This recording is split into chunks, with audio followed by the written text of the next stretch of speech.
Hello बच्चों, देखिए अब आज हम समझते हैं क्वेश्चन नंबर 8। देखिए क्या है। स्टेटमेंट सिद्ध कीजिए कि समुच्चय ए बराबर 1 2 3 4 5 में संबंध आर बराबर ऑर्डर पेयर ए बी इस प्रकार है कि ए माइनस बी का मॉड सम है। द्वारा प्रदत्त संबंध आर एक तुल्यता संबंध है। प्रमाणित कीजिए कि समुच्चय 1 3 5 के सभी अवयव एक दूसरे से संबंधित है और समुच्चय 2 4 के सभी अवयव एक दूसरे से संबंधित है, किंतु 1 3 5 का कोई भी अवयव 2 4 के किसी अवयव से संबंधित नहीं है। कहने का मतलब है हमें समुच्चय ए के संबंध आर को समुच्चय ए पर तुल्यता संबंध दिखाना है और यह दिखाना है कि समुच्चय 1 3 5 के सभी अवयव एक दूसरे से संबंध रखते हैं इस संबंध के अंतर्गत। दूसरा नेक्स्ट में हमें 2 4 समुच्चय के भी सभी अवयवों को इस संबंध के अंतर्गत संबंधित दिखाना है, लेकिन इन दोनों के अवयवों को आपस में संबंधित नहीं दिखाना है। प्रश्न का कितने पार्ट है? 1 2 3 4 पार्ट है। पहले नंबर पर हम समुच्चय ए पर संबंध आर को तुल्यता संबंध बताएंगे। देखो दिया गया समुच्चय है ए बराबर 1 2 3 4 5। इसका इस प्रकार का सेट मैंने बनाया नहीं है, रफ में लिखा हुआ है, क्योंकि यदि आप इसको नंबर सिस्टम पर दिखाना चाहते हैं तो पहले ए का ए से क्रॉस गुणा करना पड़ेगा, क्योंकि यहाँ 5 अवयव है। इसका कार्तीय गुणन ए से करते हैं तो 25 अवयव आएंगे। अब 25 अवयवों में से वो अवयव आपको आर में वो अवयव लेना है जिनको आपस में घटाने पर सम संख्या आती है, तो आपका यहाँ पर आर मिल जाएगा। तो चूँकि मैं इसको इस रूप में नहीं करके ए बी के फॉर्म में करवाऊँगा, आप चाहें तो इसका एग्जैक्ट फॉर्म यहाँ से निकाल सकते हैं। ए क्रॉस ए का कार्तीय गुणन करेंगे, पेयर मिल जाएगा आपको 1 1 1 2 1 3 1 4 1 5, ऐसे 2 का 2 1 2 2 2 3 इस तरह के 25 अवयव मिलेंगे। उनमें से वो अवयव लेना है जिनको आपस में घटाने पर सम संख्या आती है। ठीक है, अब हम देखते हैं यहाँ ए बी में स्वतुल्यता देखना है हमें।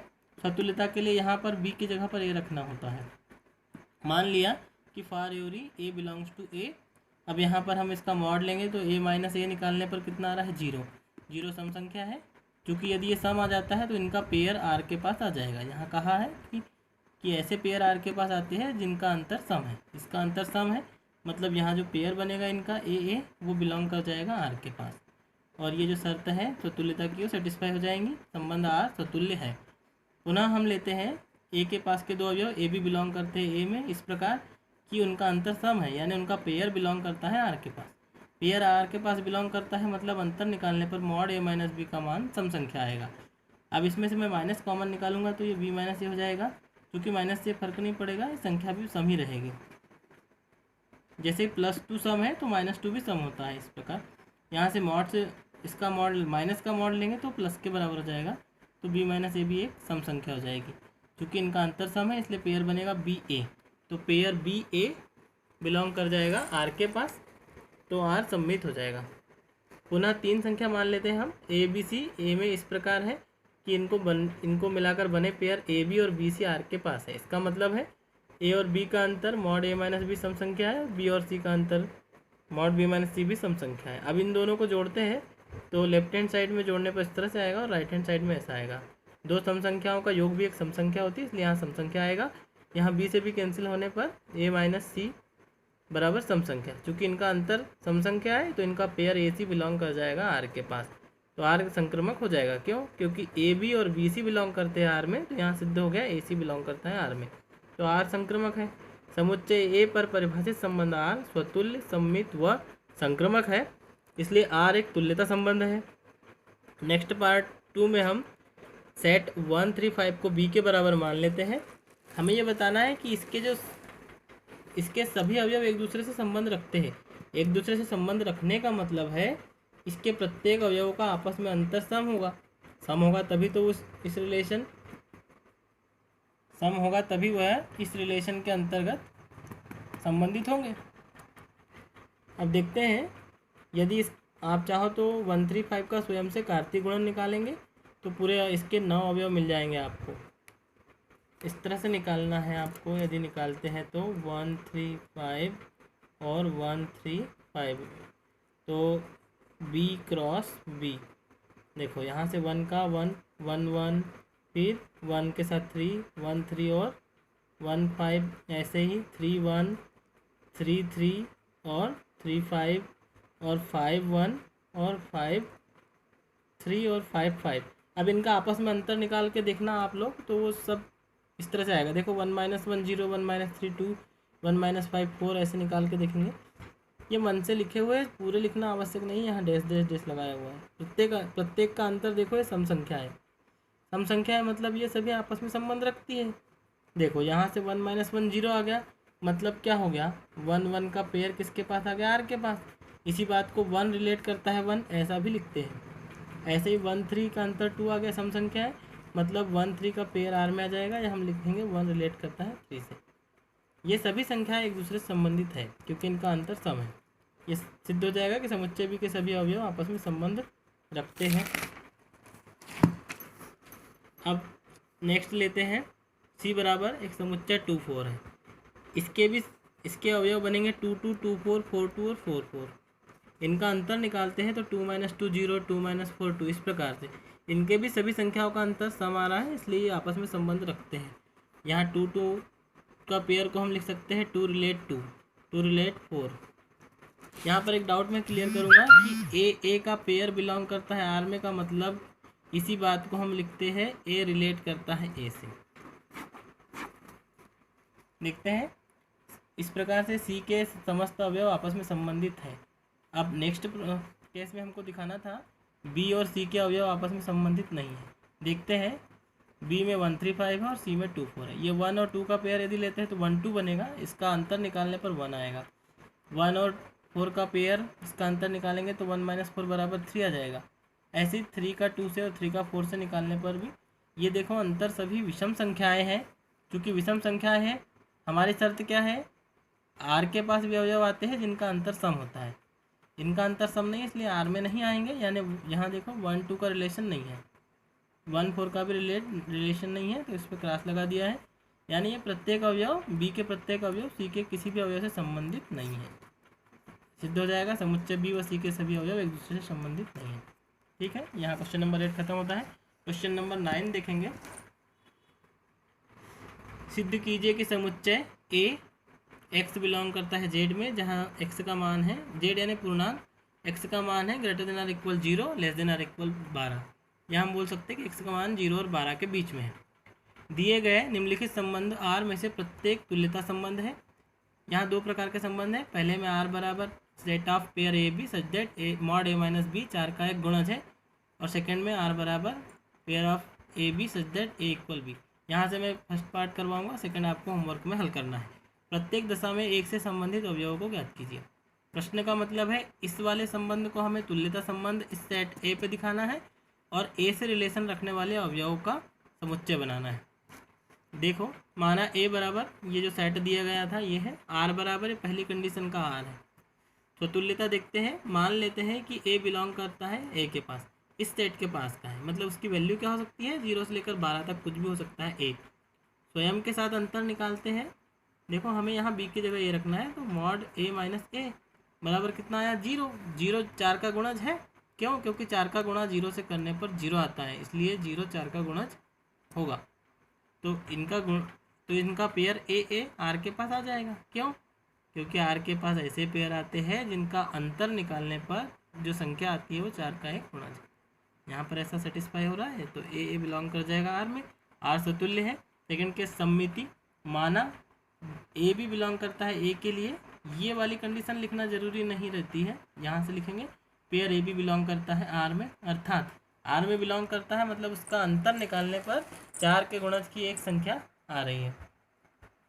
माइनस कॉमन निकालने पर बी माइनस ए आएगा, ये भी 4 का एक गुणज होगा, मॉड लेने पर माइनस हट जाएगा, 4 का गुणज होगा। यहाँ से फिर बी, इसका पेयर बनेगा बी, ये बिलोंग कर जाएगा आर में, तो आर सम्मित है। संक्रमकता देखते हैं। मान लेते हैं 3 एलिमेंट ए बी सी ए के पास के इस प्रकार है कि इन दोनों का पेयर ए बी और अगले दो का बी सी आर के पास है। इसका मतलब है कि ए बी का जो अंतर है वो भी 4 का एक गुणज है और बी सी का अंतर भी एक 4 का गुणज है। इन दोनों को जोड़ने पर अंदर की संख्याओं को जोड़ना है हमें बिना मॉड के, तो A minus B plus B minus C, 4 और 4 के गुणज की दो संख्या जुड़ेंगी तो वो भी 4 के गुणज आएगी। जैसे कि 4, मान लो इन दोनों का अंतर 4 आ रहा है, इन दोनों का अंतर 8 आ रहा है, दोनों को जोड़ेंगे तो 12 आएगा, तो 12 भी 4 का गुणज होता है। तो यहाँ पर बी से भी कैंसिल हो जाएगा और ए माइनस सी बचेगा, 4 का एक गुणज है। तो इनका पेयर ए सी बिलोंग कर जाएगा आर में और आर संक्रमक हो जाएगा। तो आर समुच्चय ए में स्वतुल्य सममित व संक्रमक है, इसलिए आर एक तुल्यता संबंध है। अब सेकेंड पार्ट में एक से संबंध रखने वाले अवयव, एक से संबंध रखने वाले अवयव 0 से 12 के बीच निकालना है हमें, क्योंकि सेट में 0 से 12 के अवयव लेना था। तो 0 से 12 के बीच के हम ऐसे अवयव लेंगे जो 4 के पहाड़े में आते हैं। तो पहले देखो 1 1 लेंगे, 1 1 का अंतर निकालने पर कितना आया, 0, 0 4 का गुणज था। फिर 1 का अंतर किसके साथ लेंगे, 5 के साथ, तो 4 आ जाएगा। फिर 5 में 4 जोड़ दो ऐसा समझ लो, तो 9 आ जाएगा। तो 1 और 9 का अंतर लेने पर 8 आ जाएगा, जो कि 4 के गुणज है। इसका मतलब है 1 और 1 आपस में रिलेट करते हैं, 1 5 रिलेट करते हैं और 1 9। तो एक से संबंध रखने वाले अवयव हो गए 1 5 9। यहाँ पर ए से संबंध रखने वाले अवयव का ये संकेत है, इसको एक का तुल्यता वर्ग भी बोलते हैं, बराबर सेट 1 5 9। ये हो गया। सेकेंड पार्ट आप लोग हल करेंगे। अब हम आगे पढ़ेंगे चैप्टर का सेकेंड पार्ट है ये चैप्टर का, जिसका नाम है फलन, फलन या फंक्शन। सर्वप्रथम इसकी परिभाषा देखेंगे, इसकी फ़ोटो भी मैं आप लोगों को सेंड कर दूंगा। फलन या प्रतिचित्रण, फलन को इंग्लिश में फंक्शन और प्रतिचित्रण को मैपिंग। क्या होता है ये?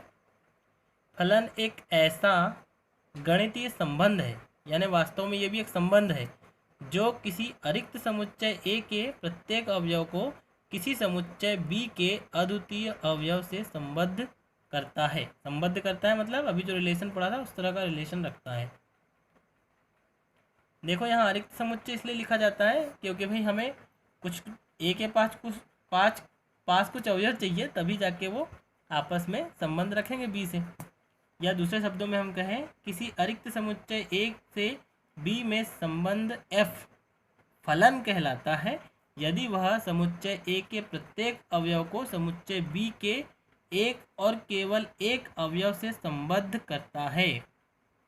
यानी संबंध ही फलन बन जाता है यदि वह ए के सभी अवयव के सापेक्ष बी में केवल एक अवयव प्रदान करता है।